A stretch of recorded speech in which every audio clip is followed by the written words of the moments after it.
The third and best option for controlling a non-integrating single pole system like a simple velocity control system is a PI controller.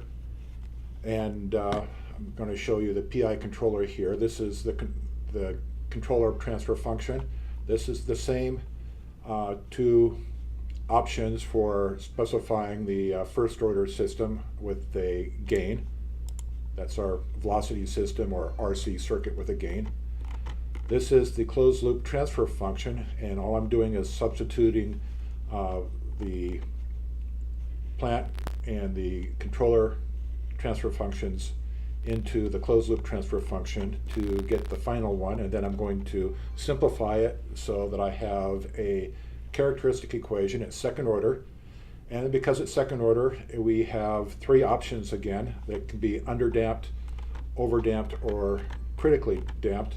And I'm going to choose the critically damped option because that's going to yield a response that's not going to overshoot the velocity set point.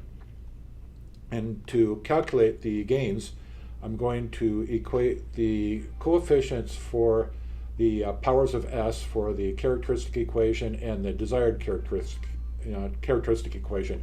So this is the desired characteristic equation, and I'm going to equate the K times alpha times Ki with lambda, which I did here, and then the alpha plus K times alpha plus Kp with 2 times lambda here, and that yields the symbolic equations for the integrator gain and the proportional gain.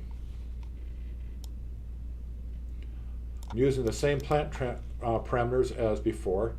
It's just that I'm specifying the closed loop poles to be at minus lambda, or in this case, minus 62.83 radians. And given that information, it calculates out a gain and an integrator gain and proportional gain. This part is the same as before. We have the same sample rate at 1 millisecond, which is typical for motion control systems. Then we have the PI controller, and this is the traditional PI controller where this is the target velocity, this is the actual velocity, and we're multiplying that by the proportional gain to get the proportional term for the output. And then this is integrating the error between the target velocity and actual velocity again, and I'm limiting it to plus or minus 100 minus the proportional gain.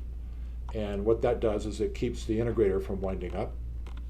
I sum the two terms together and I get the final control output.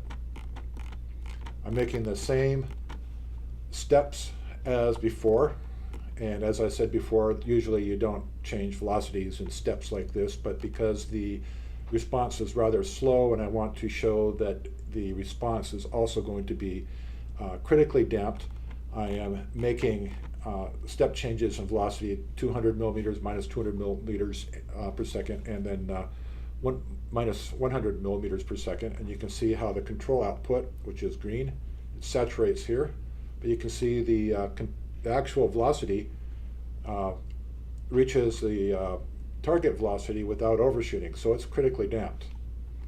The purple line is the integrator term to the control output, and you can see that it winds up, but it doesn't cause overshoot. This is another form of control. It's the I minus P control, and the difference between the PI controller and the I minus P is that the P gain acts only on the change in velocity. So here you can see the response is pretty much the same. There's not much to be learned here. The advantage that you have with the I minus P controller is that you're not going to have any chance of overshooting because of zeros. But in this example, the zeros don't cause it to overshoot, so there isn't really much difference here between the I minus P and the PI controller. Also, the I minus P controller has a lower bandwidth. The zeros extend the bandwidth, so if I was making a faster If I needed a faster response, I would definitely want to use a PI controller, but I would need to use ramps instead of step jumps. This is the incremental form, and again, it's updating the state, but I have to keep track of the error instead of the state to use this form. But again, it acts exactly the same way. You can see the control output's a little bit more drastic here, but it still looks pretty much the same. Now I want to get to where we can highlight the differences between a PI and I-P controller. This is the Bode plot for a PI controller, and we have the bandwidth set for 10, and you can see that the bandwidth actually goes out beyond 10. It's or the lambda is set at minus 10 hertz, but you can see the bandwidth goes out beyond 10 because we have zeros, and the zeros are caused by this term here. Whenever you have gains in the forward path, or more than one gain in the forward path, you can have zeros. The zeros extend the bandwidth, but they can also cause overshoot. They are the cause of this, the gain that going above 1 in this area right here. Eventually what happens is the frequency increases till you get to the poles, and then the poles will start attenuating the frequency and also attenuating the phase lag, or increasing the phase lag. But because there are 2 poles and 1 0, we only get 90 degrees of phase lag. So let's see what happens if I remove the 0. And I can do that by removing Kp here. Now when I do this, it basically is a transfer function for the I-P, where the proportional gain is acting only in the feedback path because it's only down here. And you can see that the bandwidth is much lower and the phase lag is much greater because there's no 0 to add 90 degrees to the minus 180 degrees from the 2 poles. So this method is works well whenever you want to use it for an inner loop in a cascaded loop. It works well if you want to follow a target or like a reference, like a joystick reference or something where the motion is not smooth, because it basically makes the whole closed loop transfer function act like a 2-pole low pass filter. I'm going to change this back. You can see the gain has increased again. And now I'm going to plot the poles and zeros.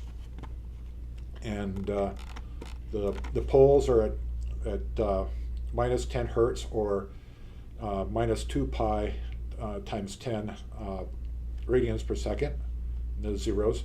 And I can see how the response works by starting at 0 and scanning to my left. And since I get to the 0 first, what ends up happening is that the gain is going to start increasing, because that's what the zeros are going to do, and they start adding phase lead. And then when I get to the poles, then that starts attenuating the gain and adding or subtracting from the phase, so you end up getting going a net of minus 90 degrees.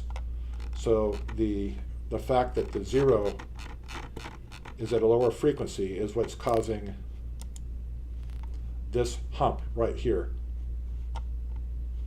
Then the 2 poles at this point are causing the attenuation. So the PI controller is pretty simple, and but there aren't that many places where you can use it. Maybe in first order plus dead time systems, or velocity system, or simple velocity systems. Anything that's more complicated than our simple model here, and you're going to need to use a different form of control.